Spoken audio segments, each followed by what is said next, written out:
Right, hello everyone. Welcome to a Rein in Horse Racing festive special in association with Race and Stay, first class for all your Irish horse racing breaks.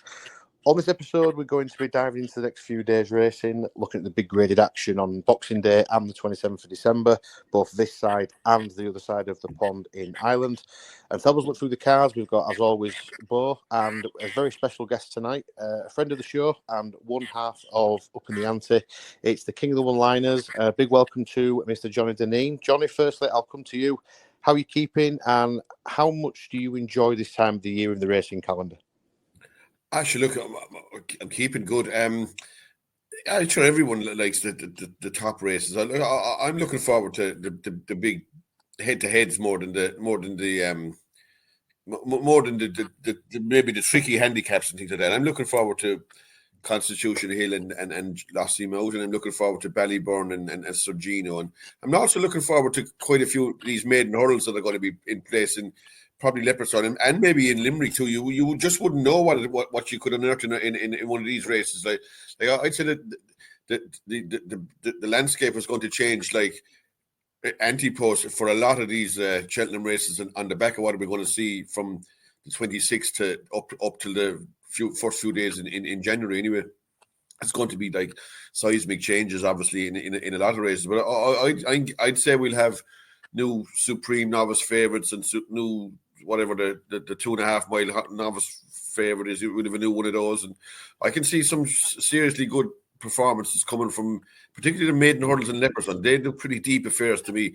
I'd say like more so maybe than even that Formby novice hurdle, which is a good race in its own right. But I have a feeling we're going to see some top horses in Leopardstown in these maiden hurdles. Yeah, you do get some good horses coming out this time of year, especially from Williams, like people like that. You just seem to send them out this time, don't you? And like we've just said there, I feel exactly the same. I think this time of year is when you really start to see where the horses are going to be going for the rest of the season, which ones, like you say, to keep on side and which your anti-post slips you can just pretty much put on the fire. Bo, are you sort of similar as well with that? Yeah, pretty much what you guys have just said. But what Johnny said there about the sort of handicaps, yeah, I wouldn't be massively focusing on the handicaps, but yeah, these maiden hurdles that we've got coming up are going to be really juicy. The grade ones, we've got some proper clashes over the next sort of week or so. Really looking forward to it, and yeah, it's massively going to change the picture for Cheltenham. So yeah, looking forward to seeing how that all goes. Well, just on that, I mean, just to give everyone a bit of an explanation, we're not going to be looking into every single race because it'd just take too long. It'd be a 3-hour show, and nobody really wants that, to be fair. So, well, the man wants to listen to Johnny, but not me and you, Bo. So we're going to be looking at the main big graded action over the next couple of days. Obviously, the declarations are out, so it makes a lot of sense to do that. So we'll start off with Boxing Day. We've got 3 belting races to look at from Kempton, and we're going to start with the 120, which is the Leopardstown novices chase over 3 miles. The Jukebox Man, very warm order at the minute. He is 11 to 10, I think, best price. Favourite following his debut win in the Grade 2, John Frankham. Highland for Nico and Nick Henderson, which is a big day for them. He's 92 second favourite. He's coming here 3 from 4 offences. Masaccio for Alan King, and White Rhino and Welcome to Cartwright completes the field. So, Johnny, we'll start with you. Do you see this as simple as if the Jukebox Man produces what he did last time? It's, well, given the probable improvement as well that he's going to have, do you think this is a foregone conclusion that he'll win this? Well, I wouldn't say it's foregone conclusion, but I do fancy him at the same time. I thought like the price 11 to 10 is about fair. I kind of struggle to see what's going to beat it, to be honest. He looks nearly maybe hiding a little mess him around, but he probably does look like the surefire leader in this race. And even though he's only got a pound in hand of hiding, but I think beating Resplendent Grey, I have a feeling that form isn't going to cut it against the Jukebox Man, whose previous 2 runs to his chasing debut were like second to Stellar Story and Dancing City, like at them 2 Grade 1 hurdle races over 3 miles. I could see him getting loose in front here, and I thought he'd probably, the way he jumped the last day, he's a very athletic horse by the looks of things. You'd imagine he could jump these into the ground. I thought he'd be hard to beat.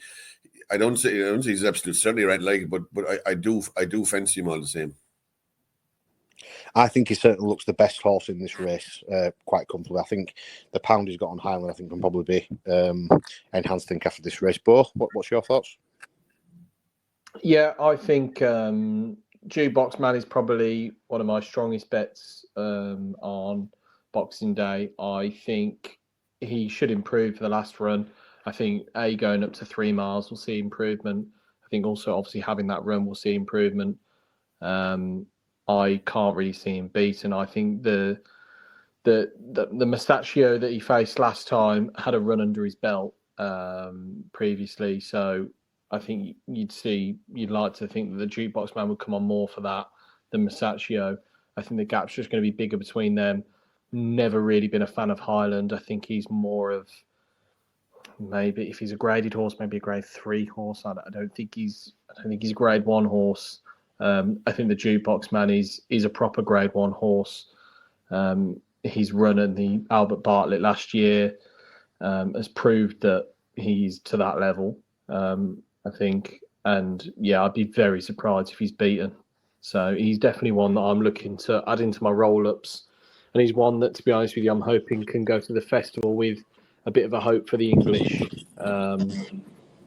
and maybe do a bit of a job in maybe a Browns or something. So yeah, so it sounds like it's all three tick box for the Jukebox Man. The one little niggle for him though, he has no form going right-handed. Right. That's one thing that has stopped me from maybe emptying for him now, to be honest. Because if it might just be pure coincidence, but I don't see any farm line where he has any right-handed track. They're all left-handed, so maybe it's just the way it worked out that his career was all in left-handed tracks. But you know, you could beyond this now and maybe run down to the first and veer out to his left and lose 5 lengths, and you know you're gone straight away if he does that. Even at the first, he'll do it all the way around. That'll be a slight little worry for me now. That from absolutely going from bald-headed. Yeah, I mean, I thought his jumping last time to me seemed pretty sound, so I wouldn't have any concerns of that myself. I think he did. I think he did jump slightly to his left though, but a couple of times. Not every time. Not every time. But his jumping is magnificent. I wouldn't be worried about his jumping, but if he has a tendency to shift to a direction, I've seen horses run here before, and they lose. If he loses, put it this way: if he shifts 2 lengths left at the first, you know what's coming next, and he lose 55 lengths going around the place, and he get beat.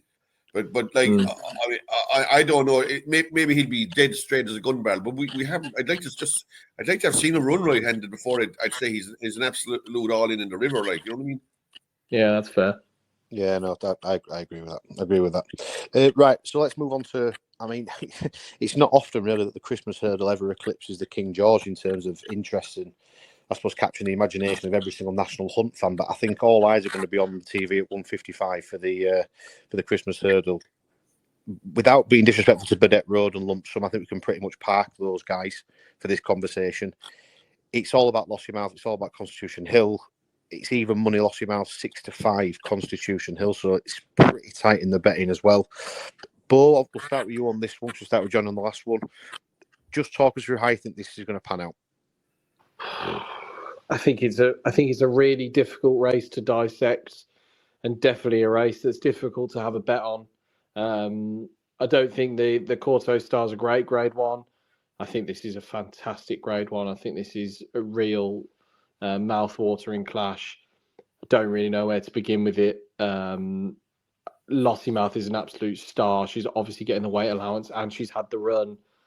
Does anybody really know if Constitution Hill's up to that level that he was before? I mean, obviously, if he is the same horse he was, he's going to kick her aside. But there's a big if there, and Lossiemouth is evens. Constitution Hill 6-5, 5-4, something like that. It's difficult to really take aside. For me, at them prices, I think it's just a race you watch, you savour, you enjoy it, and hopefully they give us a proper humdinger and can sort of be one of them legendary races that we talk about for years to come. But in terms of a betting race, I'm not really sure there's a proposition here. The head says Lossiemouth, the heart says Constitution Hill. So, but I'm going to push you. I want one name. No one's sitting on the fence. I want one name. Constitution Hill. If I wasn't having to sit on the fence, I would say Constitution Hill.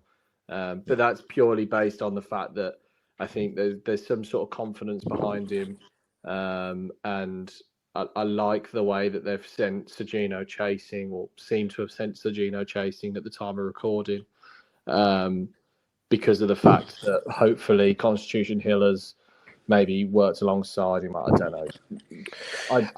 I'll give you my take on this. I'm fairly headstrong on it. I think Constitution Hill's going to go either one or two ways. I think he's either going to run a good race, and when I say run a good race, I mean he could run Lossiemouth into 3 lengths, second 3 lengths, and I think that's still a good run for him.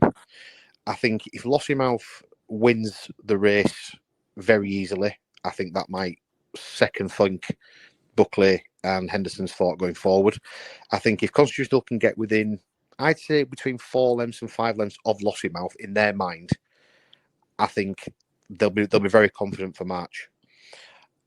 I'm very much like you, Bo. I don't understand why they would bring him here if they didn't think that he was up to scratch or at least good enough to run. I think all the pressure is on Lossiemouth to put in a performance, if I'm honest with you. I don't think the pressure is on really Constitution Hill, contrary to what people are saying on Twitter. I think Lossiemouth's got a lot more to lose in this race than what Constitution Hill has. And it'll be absolutely fascinating. I think if Constitution Hill gets within 3 lengths of Lossiemouth, I think Lossiemouth could be in trouble come March if they can keep Constitution Hill fit and getting ready for the champion hurdle. Johnny?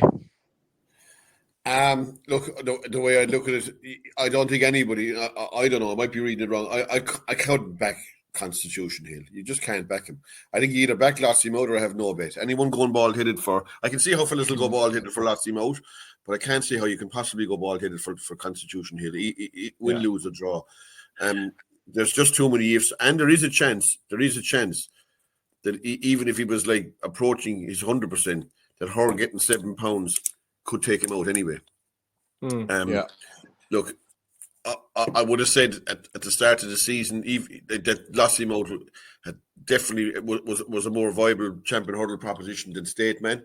And I'd say the betting is already telling you that one is like under 2 to 1 and one is 5 or 6 to 1. If she's that far superior to Stateman, she must have a chance of beating Constitution Hill even if he was at his peak. And the chances of him being at his peak are very, very slim, I would have said. I'm going to have to face. I wasn't going to have a bet, but I think you have to take a chance and back Lossiemouth in around even money. Like you have 2 bites of the cherry. First of all, he mightn't be right, and second of all, even if he is, she still might be able to beat him. So getting £7. So you've only 1 bite of the cherry. The other way, he has to be. I think he has to be 100% to win, because if these horses aren't 100%, it's very hard to judge, are very hard to put a gauge on what percent they are, and it's not going to get a hard race. If there's any signs of distress, he's not going to be punished. Be pulled up, won't he? To look after it. Well, you wouldn't know if he gets to the latter stages of the race and he's beaten. He's going to leave him he's going to leave him like just go through the motions and maybe finish second. But look, I don't know. I think he's only one horse to get back. I think all the money will be for Lossiemouth. Contrary to what other people think, fellas will be saying, there'll be money for Constitution. I have a feeling when the real heavy hitters come in, there'll only be one horse they won it back in the day. And I can see Lossiemouth being a lot shorter than the 204 it is now in the computer. I expect it to be clear favourite. I expect it to win 2. Johnny, just a separate point. Constitution Hill, if he was sort of to be beaten and then end up retiring, where would you? Because he's posted massive numbers previously. I would have said at his peak he would have been a better horse than Isterbrak. But really? he has a wind issue or something. He has loads of these little niggly issues, and he definitely has a wind problem anyway, judging by the work he did in Kempton last year. Yeah. So, and he has other little niggles as well. And look, he's a freak of a horse and a brilliant horse when he's right. But he needs to be, and like if horses aren't 100%. It's very hard to say, like, he'd be 90 or 95 or 80. If they're not 100% at this level, you'll struggle to win. And I just think, the more I think of it, the more I fancy Lossiemouth, to be honest. I can't see how anyone can make it a punting case for Constitution Hill anyway.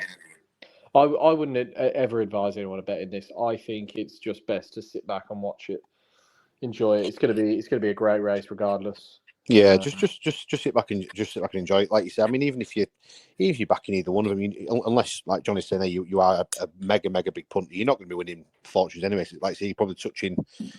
I mean, what will Constitution go out as big as? He's not going to go bigger than 11 to 8. I wouldn't have thought, is he?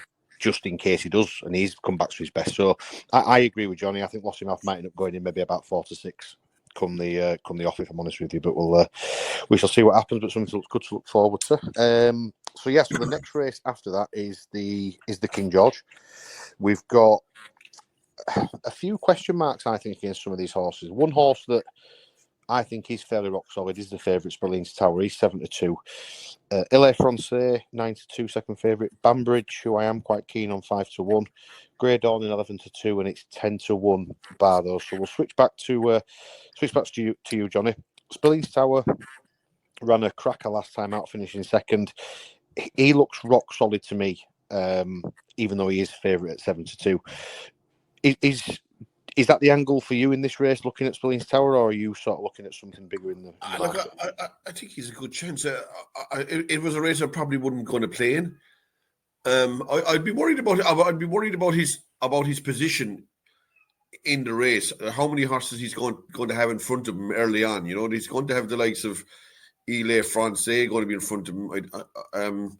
The Real Whacker, maybe Long Press. I could see him being back in 6th or 7th, Envoy Allen probably ahead of him, maybe even Brave Man's Game, Banbridge possibly, even Grey Dawning.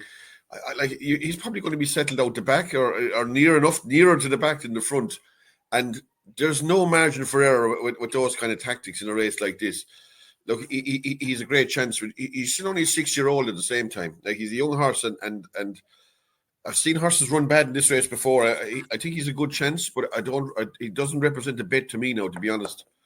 I do think he's a smashing horse, and he is a potential Gold Cup horse too. If he passes this test, he probably won already, to be honest.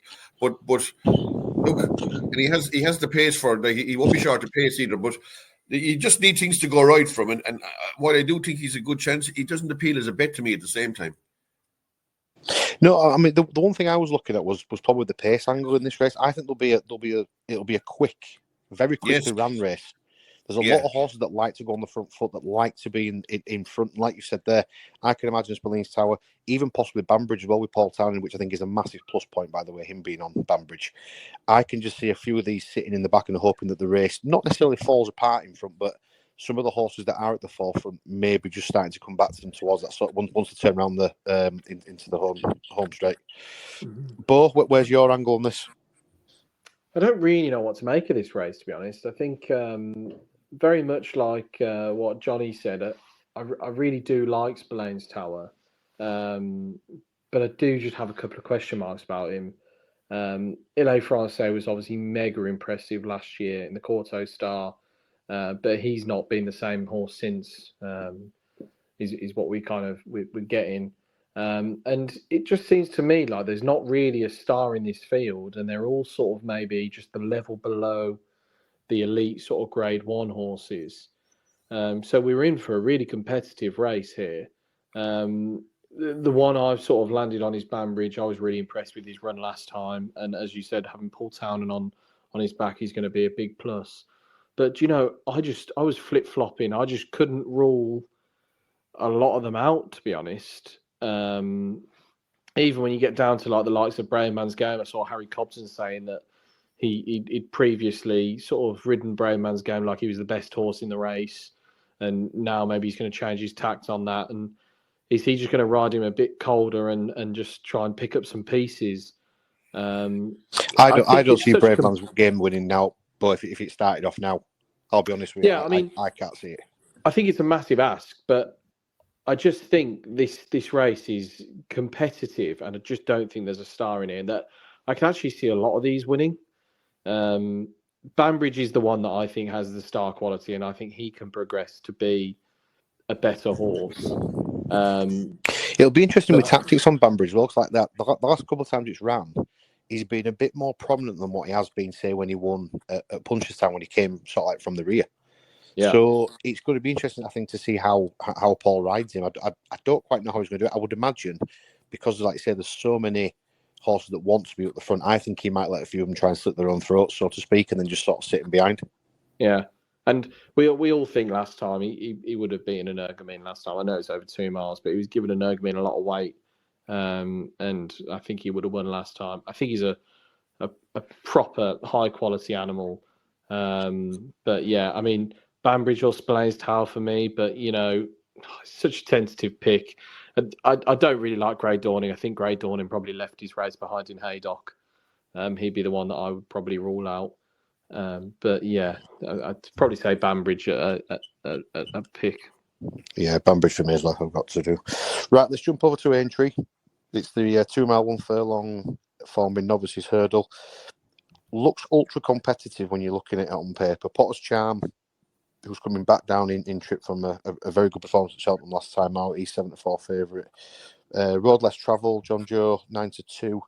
Country Mile, who was as big as 12-1 when the market first opened up, that's now into 5-1. Celtic Dino 6-1, and it's 15-2, 3 barring Celtic Dino. Johnny, come back to you on this one. I know we mentioned it obviously at the start about this being a really competitive race. Potter's Charm, I'm a little bit surprised to see it back at 2 mile. I thought his performance last time against Valgrand at Cheltenham, it looked for me like he was just staying all day long up the hill. So I am a little bit surprised it's come back down to. He has got form at 2 mile. This is quite a competitive race. What's your view on this one? Yeah, look, it's a tough race, is right. Look, Potter's Charm would have ran in the Challow hurdle. Only did they have a horse for that race already? The Nichols horse, Regent Stroll. So the same people own it, even though they don't run in the same colours. But that's why they had to split him. I'd say they didn't want 2 horses in the same race. So I'd imagine that's the only reason Potter's Charm is in here. And it has to be a worry coming back from like, he looks a strong stare at 2.5 miles back into a 2 mile race. And it just mightn't be as testing ground as can be in a place like Aintree. When the ground is slow here in the winter, it can be very soft. I'd say he's probably vulnerable now myself, because even his jumping isn't 100% pinpoint accurate either. So back at a faster tempo, he's liable to make a mistake or something. He'd look short enough to me now at 7-4. It's a good race now, to be fair. You could hardly rule out anything in the race. Even Good and Clever ran pretty okay against Regent Stroll in Newbury, and like I'd say Regent Stroll would have been favoured in this race if he had turned up properly. So I wouldn't rule out any of the 7. Country Mile was quite impressive the last day, but I'd say the race kind of half fell asunder. But he did win fair easy at the same time. Like Celtic Dino is going to be out in front. There's quite a bit of pace here too. Celtic Dino, I think Miami Magic would like to be up there. I'd say Potter's Charm would like to be up. To me, Potter's Charm will get beat here. I'd say he looks very, very short to me in around 2-1. I could see any one of 5 or 6 horses beating him, and I'd actually be half shocked if he won this race. So I wouldn't fancy him at all anyway.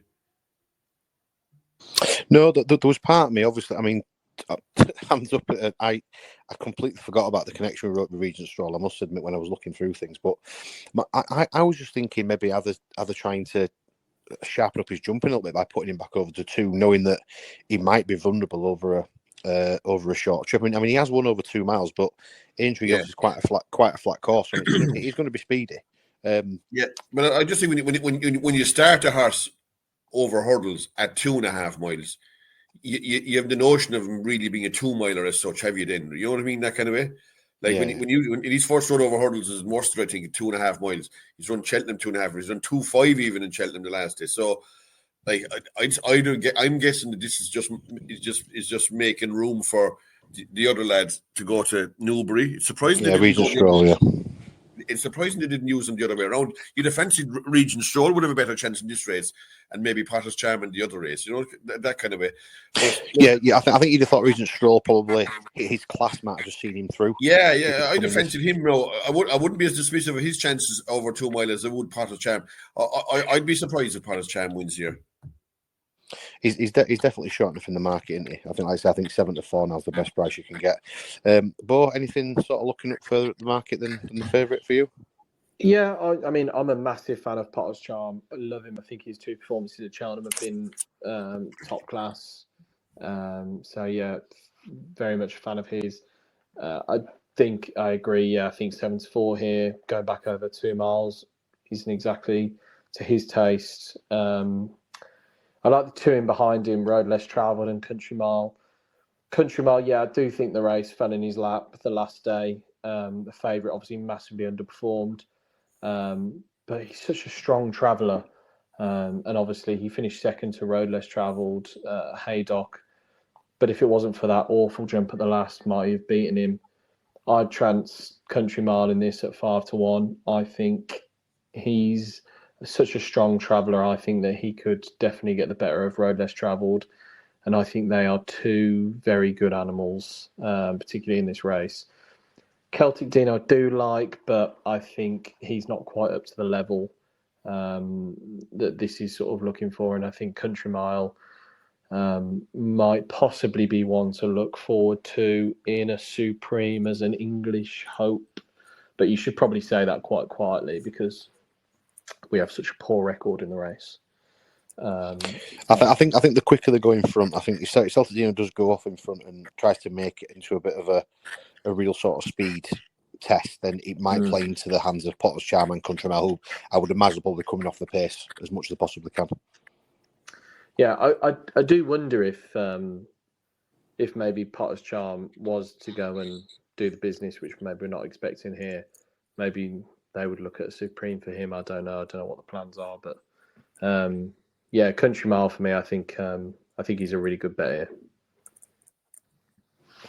Yeah, no, right. We'll go over to Leopardstown now. 2:20 long distance novice chase.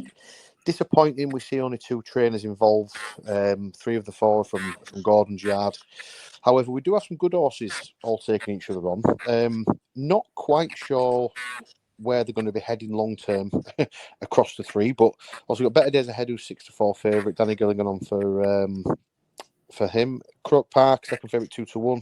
Stellar Story, 3-1, and Buddy One, who I'm assuming is probably just running to try and get some handicap mark if he can at 14-1, the outsider of the 4.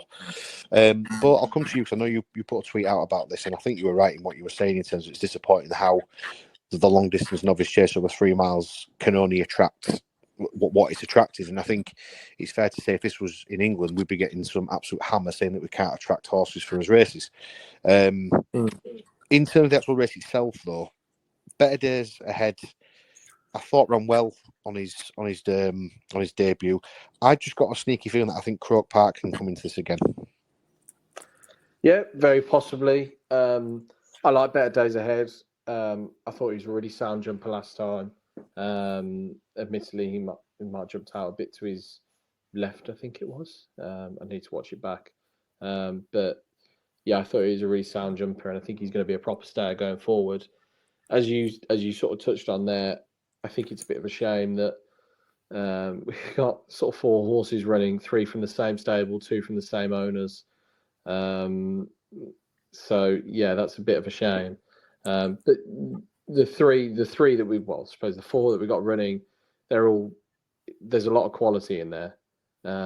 It's just what the sort of orders are given to the jockeys on what the finishing order is going to be, I suppose.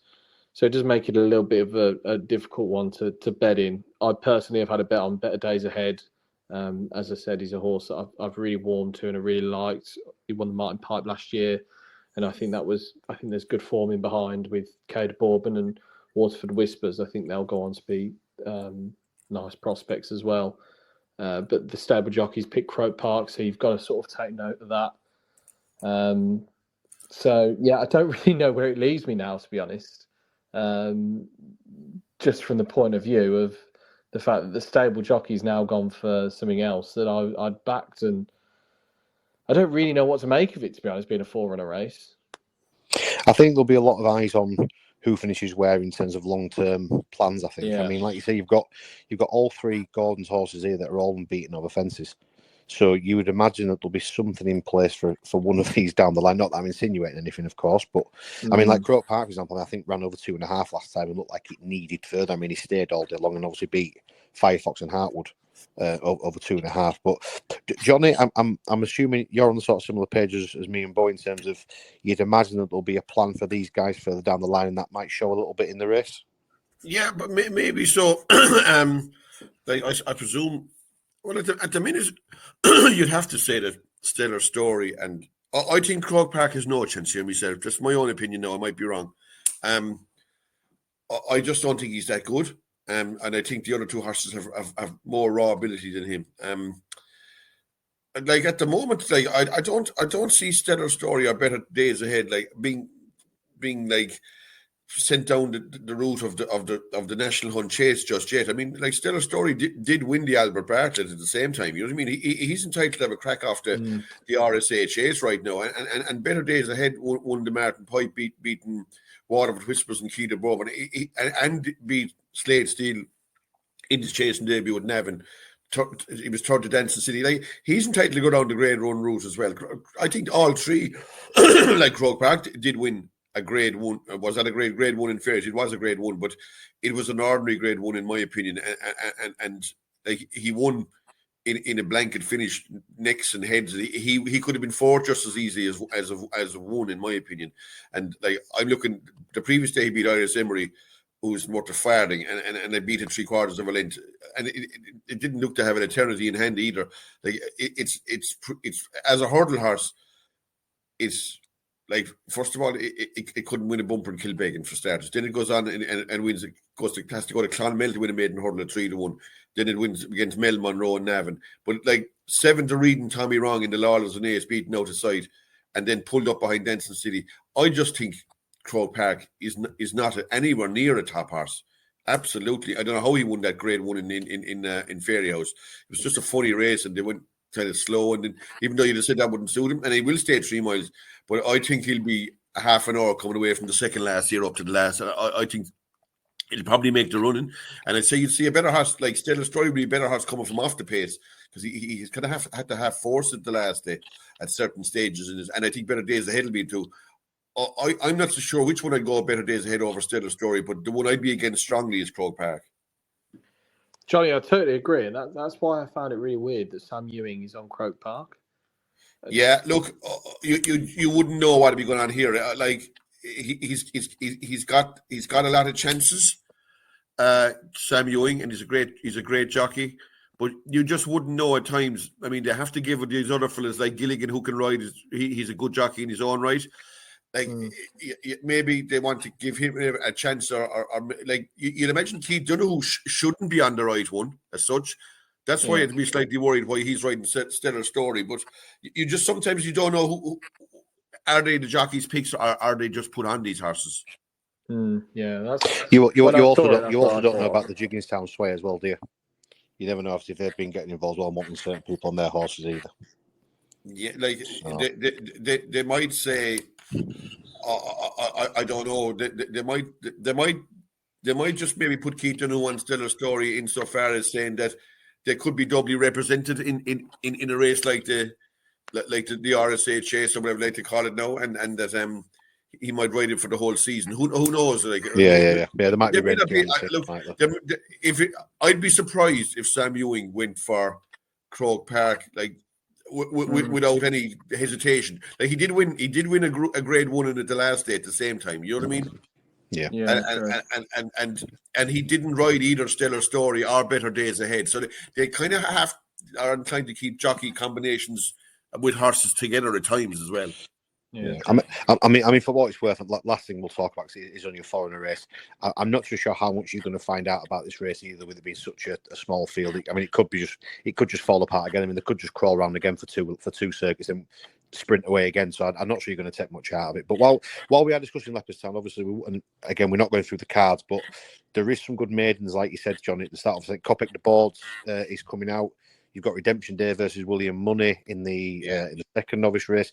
Willie de Huel, if that's how you say it, I still don't know how to say it, in the juvenile race, is obviously back out as well. If you could just pinpoint one horse from those maidens that you're really looking forward to seeing, I think it might be the same one as all of us possibly, but which is the one for you that you're looking forward to seeing the most out the other races? I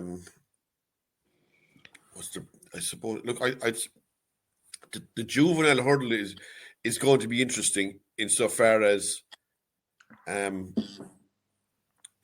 think we like bar maybe the horse of Owens, what's he called, the one with the long name, the English horse,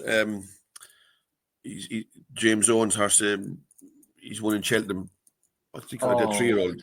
Oh, East India Dock, is it? Yeah, East India Rock or East India something's not East India. It's you know the one I'm talking about, anyway. Yeah. But bar him, we haven't really seen a top 3-year-old. I don't think that really to put his head above the parapet and say I should be favoured for the Triumph Hurdle. You might just see it here. Who knows? Woody the Who didn't impress me the last day. The Who didn't know. But Mullins has other horses in these races that can be dangerous. Like, you know what I mean? The third, and fourth strings will be dangerous in races like this. I'm sure they've won it with. They've definitely won it with outsiders. I'd say before. I have a feeling they did. Maybe not this race now, but they've definitely won the race. And Apple's Jade actually won it at a big price one year. To be honest, he did. But I'm just looking now. The last. Well, Calaconti won it last year, 72, but the previous 4 favourites won it. Look, I'm looking forward to seeing is there a really good 3-year-old in Ireland at the minute? There's good talk of Hello Neighbour, and it looks a smart race, but it's definitely going to have a big market, or a big bearing on the Triumph Hurdle market. I'd love to see the betting. I'd actually don't fancy the first favourite myself. I wouldn't back him anyway. Kopek the board. I think it's a very deep race to have a horse as short as he is, with coming from a sales bumper form. Okay, he beat Clapper Thunder, who probably isn't the world's worst horse in his own right, but he did win. He was able to win a maiden hurdle in Navan, and he was fifth to Reckless Eric, or not in NASCAR, I should say. He was fifth to Reckless Eric in the handicap of 120, but that's all he is, about a 120 horse. You need to be 135 or maybe more horse to win a race like this, and this ground will be, I'd say, a good bit quicker than he's. I think he's a big French horse apparently that hits the ground hard. The ground will be quicker here. I thought he was a very vulnerable favourite at the price he is now. I couldn't get over how short he is. Yeah, he's short for a good race. It's a good maiden. Oh, yeah, these are top rate. The thing about these maiden hurdles is, as opposed to maiden hurdles that run throughout the year, there'll be sneaky ones that here at 14 and 16 to 1 that are actually doing their best. Whereas if they were running in Leopardstown of a Wednesday during the week, they wouldn't be. They'd just be having runs, you know, that kind of thing. Yeah. So you'll have horses here that are goodish prices that will be doing their best in these races. And even Redemption Day's race, it's not a bad race either between him and William Money. And you would be kind of worried about Redemption Day, the fact that he's spent so long on bumpers that you'd imagine that it must be some sort of a concern that he's. There's something there in the clearly. Yeah, he's waited this long. He's 8 years of age. But again, though, when I look at the prices of the winners, there hasn't been a horse bigger than 4 to 1 won the race in about 10 years at the same time. You know what I mean? So it probably will be one of the fancied ones win it. You know, all the same. But it will be fascinating. It'll be fascinating to see how Redemption Day does, though. It really will. To say, I mean, he's such an older horse. I mean, like I say, he's going to be 8 next year. Obviously, if he does run in the Super, he'll be 8-year-old. So it's going to be fascinating to see how he does over hurdles first time out. But he's amateur ridden too, the same as the first favourite. Like, you know what I mean? Or is he amateur? Who's riding the first favourite? Is that Danny Mullins? Is it? What Kopek the board? Yeah. And there's Patrick Mullins too. I mean, like, whatever about amateurs, like these kind of races, it's surely not a positive anyway. At the same time that he's on them, you know. Well, actually, in the Redemption Day race, you've got Patrick Mullins on the favourite, and Finney Maguire, yeah, and Finney Maguire and William Money 7 to 2. So it'll be interesting to see how they pan out. But we'll move on to Friday, and we'll stick with Leopardstown, since we're obviously talking Irish horse at the minute. We'll start with the 110, which is the Paddy Rewards Chase, 2 mile 1 furlong. Gaelic Warrior back out, even money. Found a 50, it's 4 to 1. Second favourite, Dino Blue and Marine National, 7 to 1 each, and it's 16 to 1 bar those. Both start with you, because I know you've got a bit of an interest in Gaelic Warrior. I was looking through the race earlier on, and if there was better, and it sounds awful to say, but if there was better horses in this race, I think Gaelic Warrior could be a little bit vulnerable in this race, given going left-handed.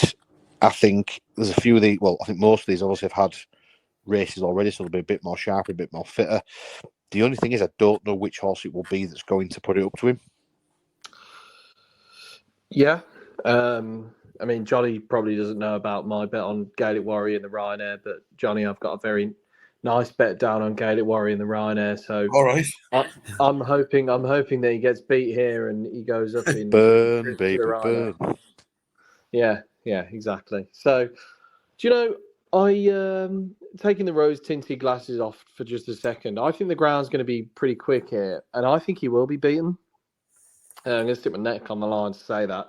I do agree with you. It's not exactly a top quality field in behind, but I think Dino Blue is a very, very solid horse. She's now getting the mare's allowance, which the last day when she was given an ergomean weight, she wasn't getting. She won this last year. I think she will beat Gaelic Warrior. I really don't see him as a 2-miler. I see him as a 2.5-miler. I think his class has got away, has meant that he's got away with 2 miles previously, particularly in the Arkle when it was a lot softer. I think in deep ground he's a 2-miler, but on the ground that we're likely to see on the 27th, I think he's a 2.5-miler all day long. So I think a proper 2-miler like Dino Blue will put him to the sword with relative ease, and then that will send him to the Ryanair. So that is my cauldron, hopefully. Them glasses came off and on very quickly, didn't they? In the space of about 30 seconds. Yeah, well, you've got to look through your No, pocket. but for what it's to be fair, but for what it's worth, I actually think Dino Blue has also got a good chance in this, given the weight allowance and the ground. But Johnny, we'll go over to yourself. Yeah, look, I'd be worried about the favourite myself in a race like this. Again, it's a kind of a race. If he wasn't running, I wouldn't have any opinion. I think you either back him or lay him, but I don't think you can back something to maybe to beat. I don't know. Would you back something to beat him? I don't know. I'd be worried about his record here too. His record in Leopardstown, even though he's won here, he's won here. He won a hurdle race, beating Nibero like off 1-4-3. Like he's entitled to win that at the same time, and he does shift this way, the other way, or whatever, right-handed. Like his last run here is against Factifoil, shamed himself. So I think first time out, faster ground, and the fact that the course may not be ideal. I wouldn't be backing him. I have a feeling he could be a weak favourite myself. I think he's a horse that people will oppose. And like if he didn't win, what would I go for? Yeah. Look, I suppose Dino Blow is probably as good a chance as anything. I think if you took him out of the race though, and left the other 9, I'd be reluctant to have any kind of a bet, to be honest. Because Dino Blue, like, she definitely has her limitations at the same time. Like she's solid and all that. But she was going to be a bad third in Cork at the same time. And I know, and now they're putting on a tongue strap on him too, which indicates to me that there might be a bit of a wind frailty with her as well. So look, I'd think I'd leave the race off. At this stage, I'd probably lay Gaelic Warrior maybe, or have no bet. Yeah, I think that's a fair point. I mean, it's not something I've ever been betting. I think it's just one of those to watch. I think again, like you said, just see how he lines up, see if he's maturing a little bit more. Now sorry, not to harp on about it, but Johnny, just a question to you: do you think if he is beaten here, do you think they maybe look towards the Ryanair, or do you think they still press on? It will depend on the manner of defeat, really. Do you know what I mean? How much how far he's beaten. Yeah. Like, I think if he's beaten a half a length or something like that, and does things kind of half wrong in the race, and did say sure he would have run if he had a run, and you'd expect better maybe with a top rider that he might improve again. It'll all depend on how poorly he runs. Yeah, you know, really, and I suppose it'll depend on what other horses like the likes of Energamine and El Fabiolo and those how they measure up in the weeks and months ahead at the same time. Yeah. Right, move on to the 145, which is the Paddy Power Future Champions Novice Hurdle over 2 miles. Now, I don't quite know how I feel about this race, because when I looked at it, I was there thinking, well, I can't see any what I would class as a superstar novice hurdler within the field. Look at the last few years, obviously, who's won this race. You've got Caldwell Potter that won it on absolutely bottomless ground. Facile Vega's won it. Mighty Potter's won it. But I'm not quite sure that there is a superstar in the race. Blue Devassi is 5-2 favourite for Danny Gilligan and Gordon Elliott. Sam Ewing is on Romeo Coolio, second favourite at 3-1. Carnegie, 7-2, Patrick Mullins. Carafon at 6-1. It's 10-1. Bar those. Bo, come to you first on this one. This is a trappy race. I'm not quite sure where my opinion lies in it. The only horse for me, which is of massive interest, is Carnegie, based on what he did first time out last time. But it's probably going to be a tentative one in terms of actually a strong opinion on it. I just think he's probably the only one that might have a little bit more extra improvement on him. Yeah, I'm man enough to accept that I really don't have much of an opinion here. Romeo Coolio really disappointed me last time. I thought he should have put them to the sword, and he didn't. He wasn't good enough for that.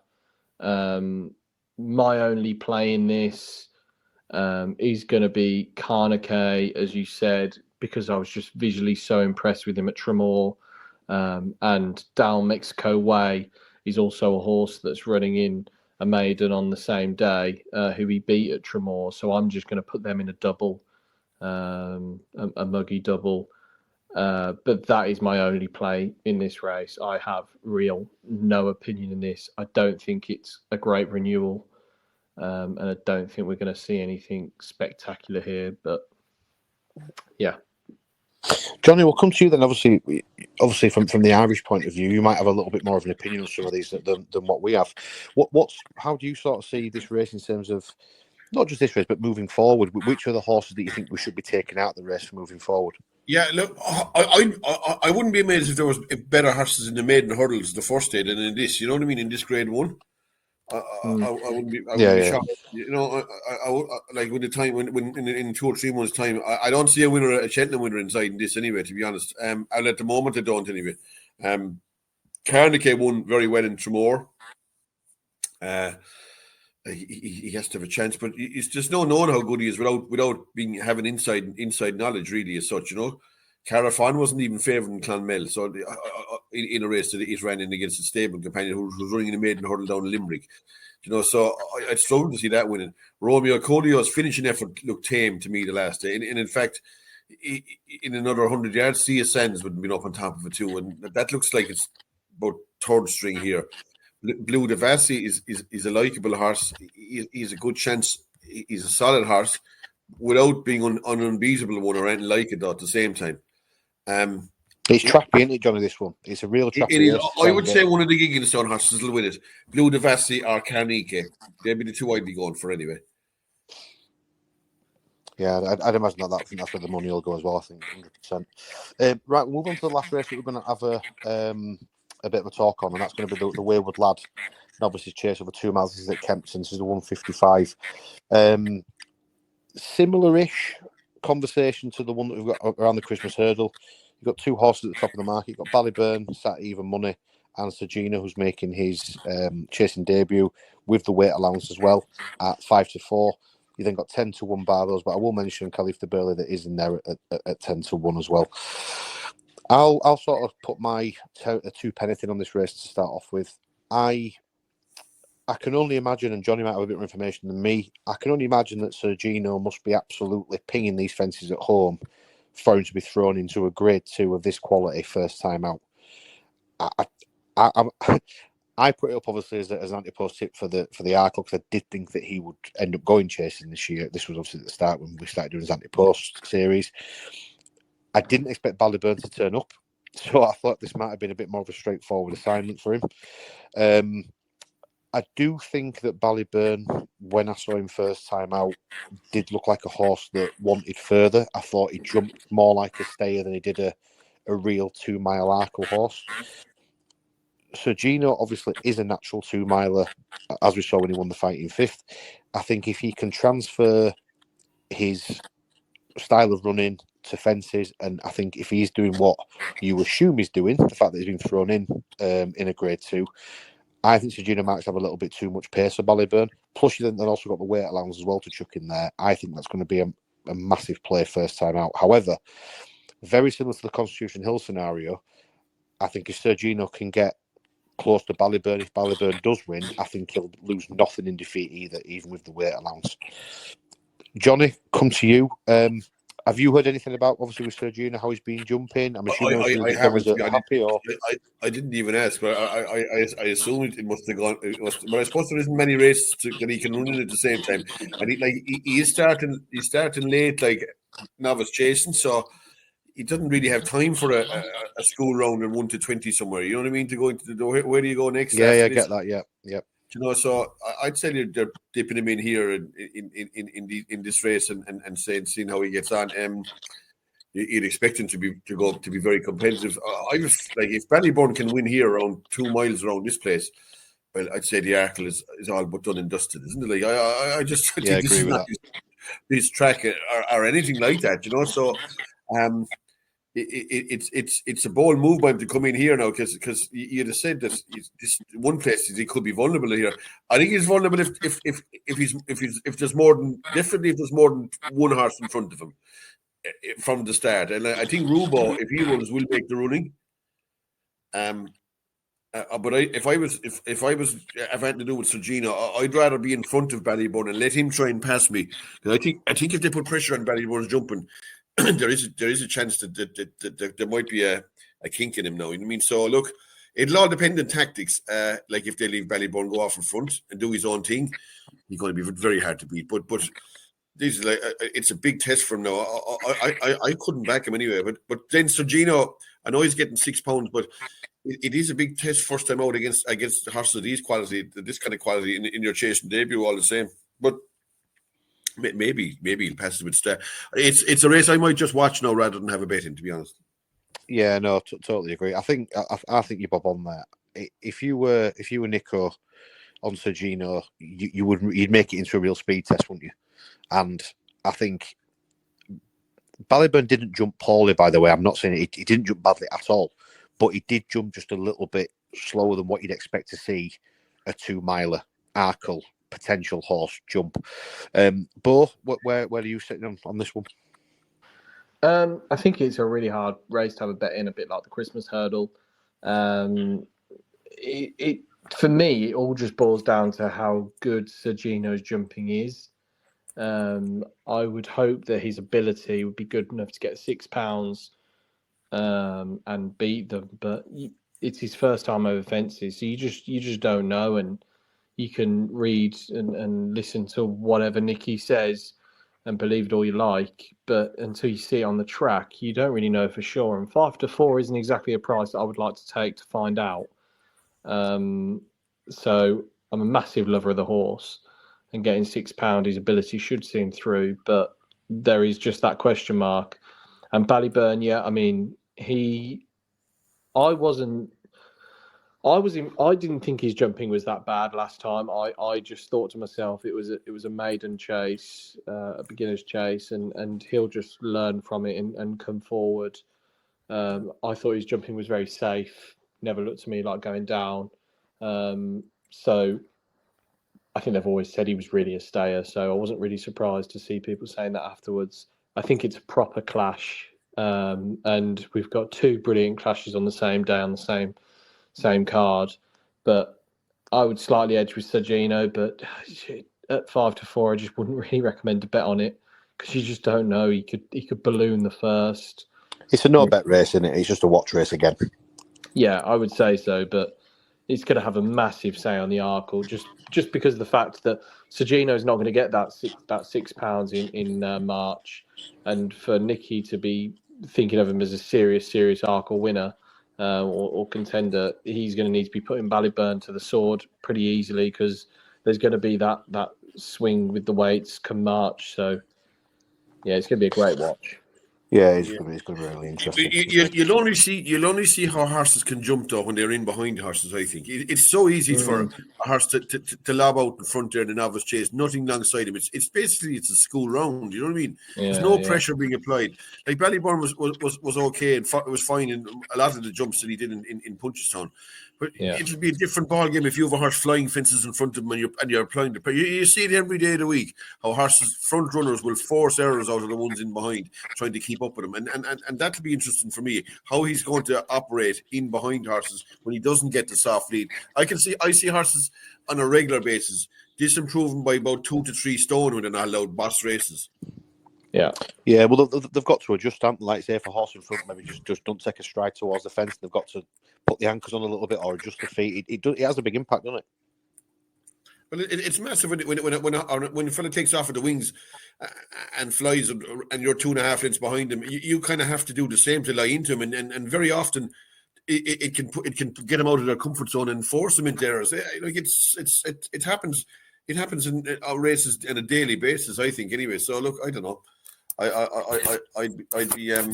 I'd just be wondering how he's going to fare if he's not given the soft lead that he was afforded in Punchestown. Yeah, he'll definitely put his jumping to test, and like you say, just all around mentality. So it'll be interesting to see. Anything else of note from you guys on Friday? Only horse I want to give a mention to runs in the Coral Finale Juvenile. It's James Owen's horse Opec, a mare. She for me looks ultra talented. She's won 3 of the 4 starts. I think she fell on debut, and then has won the next 3 pretty convincingly, really, to be fair. I don't know where she's going to end up long term. Obviously, James Owen has currently got the antipode for the Triumph, but she's an interesting mare going forward. And I know obviously that the French horse is clear favourite 7-4, but I'd be happy to take him on. Bo, I think one of your horses in the 12:35 is making his chasing debut. Have you seen it? No. It's For Me. Oh, the Willie Mullins, Isaac Munir. Yeah, I'm looking forward to seeing him running. He's been a horse who's been off the track for a long time, so if he can retain that ability, it'd be great. But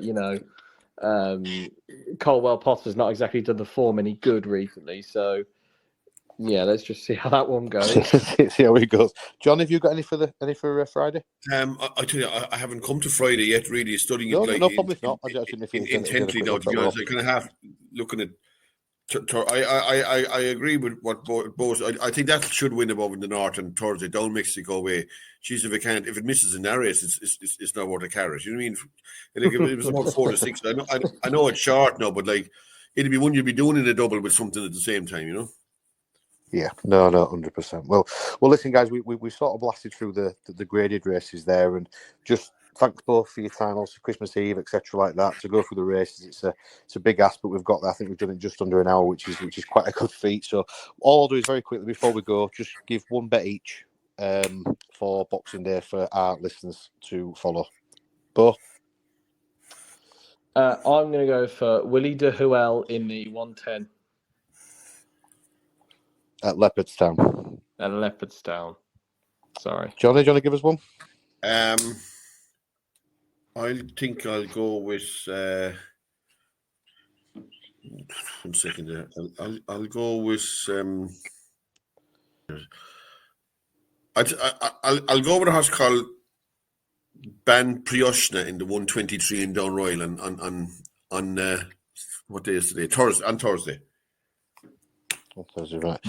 I'm going to go for something very usual for me. I'm going to go for an each way bet. And I'm going to go for an each way bet in the juvenile race that, Bo, you've put up the favourite in. And it's Lady Vega Allen for Willie Mullins and Sean O'Keefe. It's currently 28-1. Come over from France after winning a 2-mile race over there. So we'll see how that gets on for moving forward. Right, gentlemen. Thanks again for joining us. Have a fantastic Christmas, both of you, won't you?